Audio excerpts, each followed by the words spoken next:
Hey everybody, welcome back to my Project 13. LGV30, shooting this video in 1080p, 30 frames per second. Let me know how everything looks. The windshield isn't perfectly clean, but it's not too bad. A little foggy out this morning. Not a lot of traffic. Thanks for coming on by and hanging out. A little music in the background to keep it interesting. Got my coffee. Got some breakfast. Let me know what's on your mind down below in the comment section. This last week, recapping this last week, not a whole heck of a lot went on. I talked about big YouTubers, small YouTubers. Who do you follow? Who do you depend on to give you that information that's going to help you make a decision when purchasing a smartphone? Who do you depend on? Is it the bigger YouTuber or the smaller YouTuber, or do you go back and forth? What's the process you go through when deciding what you're going to bring in? YouTube can now help you take a break from overdoing it when it comes to watching YouTube. You can go into the settings now and put a time limit. You don't have to, it's up to you, to your watch time on YouTube. Addiction with smartphones is pretty darn high. I mean, they're made to make phone calls, get phone calls, send messages out, get messages, you know. That's primarily what these devices are for. But we go beyond that. You know, when purchasing a device, the one thing you want, whatever smartphone it is that you're bringing in, you want to make sure that connectivity with your carrier is going to work, and you'll be able to get those phone calls, send out those phone calls, get those messages, send out those messages. Primarily, that has to be numero uno for you to enjoy the rest of what that smartphone has to offer. Right? Doesn't matter what kind of specs or display or speaker setup you have, or whether it has a headphone jack or not, whether it's wireless charging or water resistant. Doesn't matter if you're not going to be able to be connected and get those phone calls and get those messages, and vice versa, right? So, yeah. Either way, you'll be able to take a break now if you choose to go into your profile and go into your settings, general, and in there you'll be able to set up time limits for yourself, which is cool. Razer phone over at the Razer website, talking about the first gen. Bumpy road.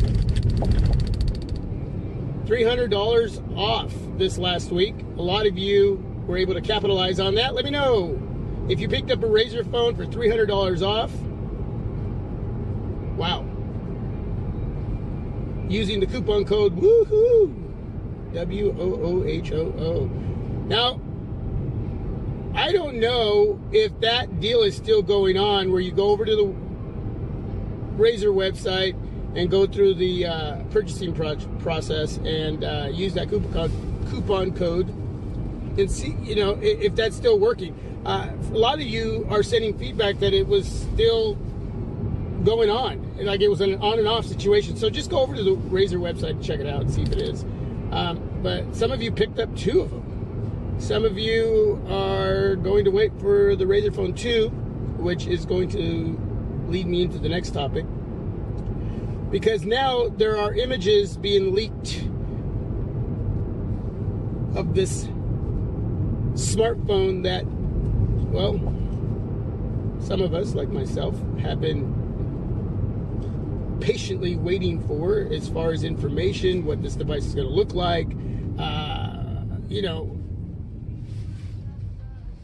what it's all going to entail as far as underneath the hood, what's going to run this device, what's going to be new, what's going to stay the same, what's going to be the price points. Well, October 10th is the date that is being talked about as far as announcing this device and hearing more about Project Linda. So, you know, our curiosity, our intrigue wants to know more. Leaks now, I'm going to edit those in so you can check that out, those images that I have, and I'm sure a lot of you already seen them, but they have the Razer phone and the Razer phone 2 next to each other. Now this is if these leaks are true, if they are solid, and we don't know. Again, if October 10th ends up being that date that they announce this device, we'll know more for sure. But they look a lot alike. Now if you look at the camera and the sensor that are together in the images up top, left-hand side of the device. On the Razer phone 2, they're a little more spread apart. On the Razer phone 1, they're closer together. We don't know what the back looks like. It looks like the bezels on the side of Razer phone 2 look a little bit bigger, but I don't know if that's anything to really be paying attention to. And it's not going to bother me anyway. That wouldn't bother me. But at this point, they pretty much look alike. They look like twins outside of the way the sensors and the camera are set up top on the left-hand side, just a little bit spread apart on the Razer phone 2. So, in the wallpaper, the lock screen wallpaper that they have set up on the Razer phone 2 is different, what they're going to come out with.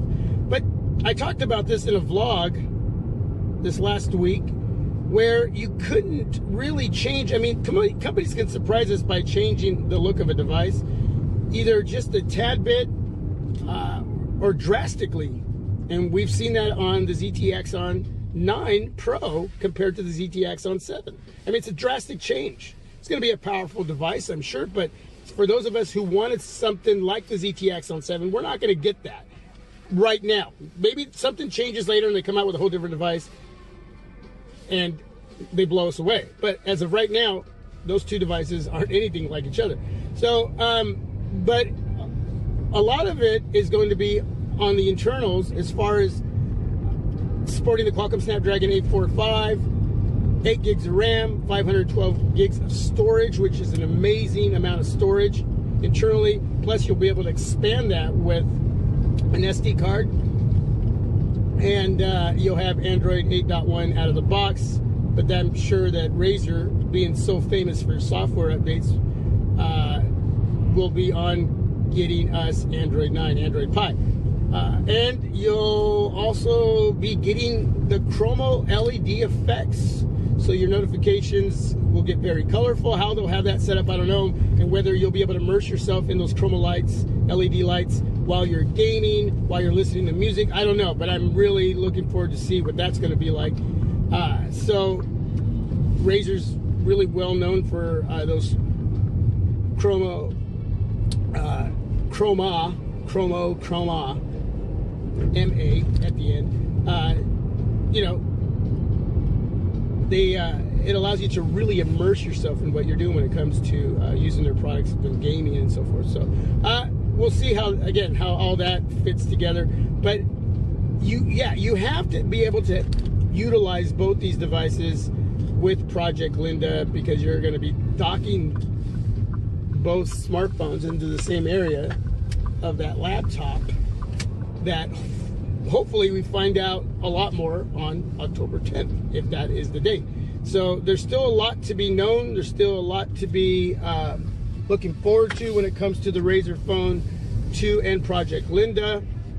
I know a lot of us are waiting for that. So I'm really looking forward to seeing how much more powerful this device is going to be with the internals, with the even if they're incremental updates to the speaker quality, the audio quality, to the visual quality that you're going to get on the display. It should be 5.7 inches as far as the display, IPS LCD the IPS LCD display on my Razer phone is just phenomenal. The cameras should be definitely updated. So there's a lot to be looking forward to. It's a powerful device. I mean, it's just, there's going to be a lot there. This chromo LED effects and how we're just going to be able to immerse ourselves in different ways with the Razer Phone 2. Again, we're going to find out more. Let me know what you'd like to see, but I'd like to see color choices. Anyway, everybody, that's it. I'm done. Have a great day. Thanks for taking the time to watch the early morning vlog. Peace out.